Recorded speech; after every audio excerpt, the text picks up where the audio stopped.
नमस्कार दोस्तों, स्वागत है आपका हमारे चैनल पर। आज हम बात करने जा रहे हैं एक ऐसे मुद्दे की जो इन दिनों सुर्खियों में है, भारत और बांग्लादेश के बीच बढ़ता तनाव।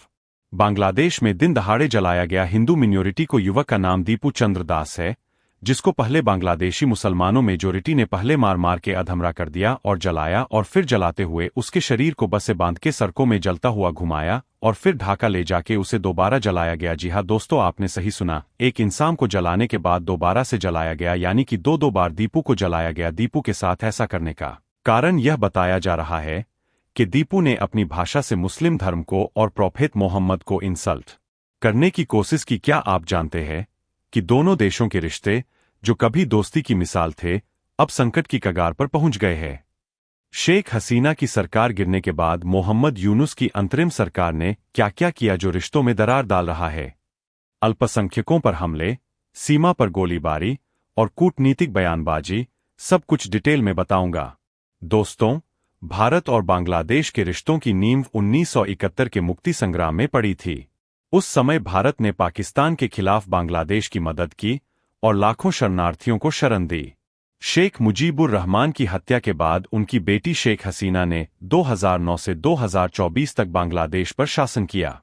उनके कार्यकाल में भारत बांग्लादेश संबंध मजबूत हुए, सीमा समझौते, व्यापार बढ़ा और दोनों देशों ने आतंकवाद के खिलाफ साथ काम किया। लेकिन सब कुछ हमेशा सही नहीं रहा। सीमा पर घुसपैठ, जल बंटवारे जैसे मुद्दे हमेशा से विवादास्पद रहे। बांग्लादेश में हिंदू अल्पसंख्यकों पर हमले की घटनाएं समय समय पर होती रहीं, जिस पर भारत ने चिंता जताई।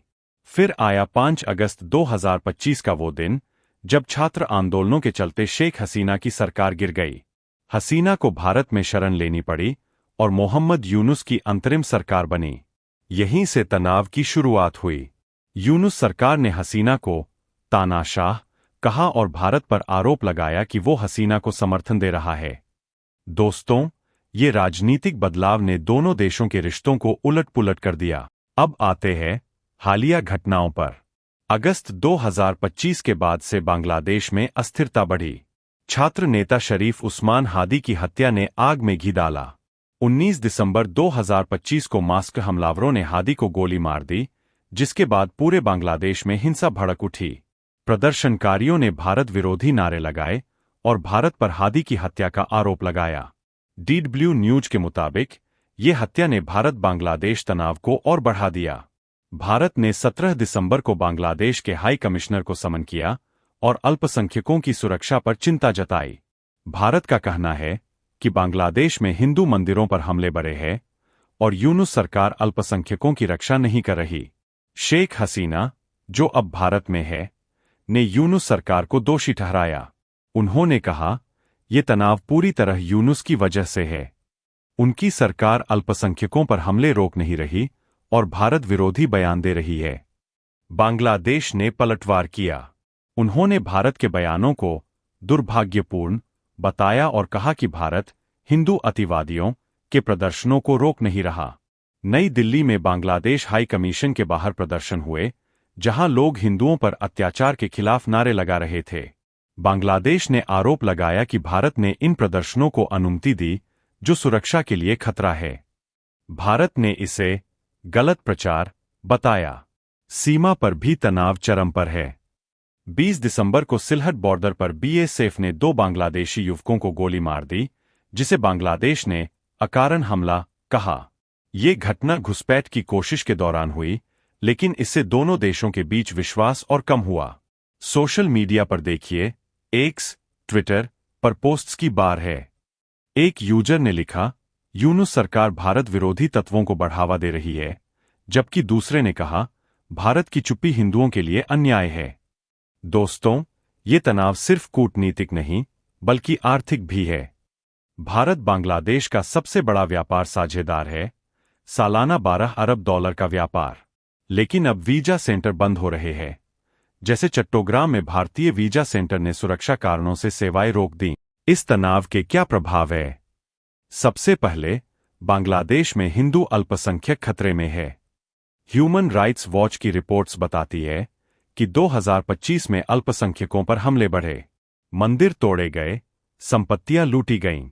भारत में रहने वाले बांग्लादेशी प्रवासियों पर भी असर पड़ रहा है। वीजा रद्दीकरण की अफवाहें हैं। आर्थिक रूप से दोनों देशों को नुकसान। बांग्लादेश भारत से बिजली, अनाज आयात करता है। अगर तनाव बढ़ा तो सप्लाई चेन प्रभावित होगी।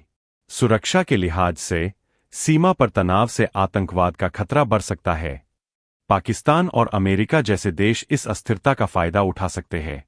कुछ रिपोर्ट्स कहती है कि अमेरिका बांग्लादेश में लोकतंत्र के नाम पर हस्तक्षेप कर रहा है, जो भारत के लिए चिंता का विषय है।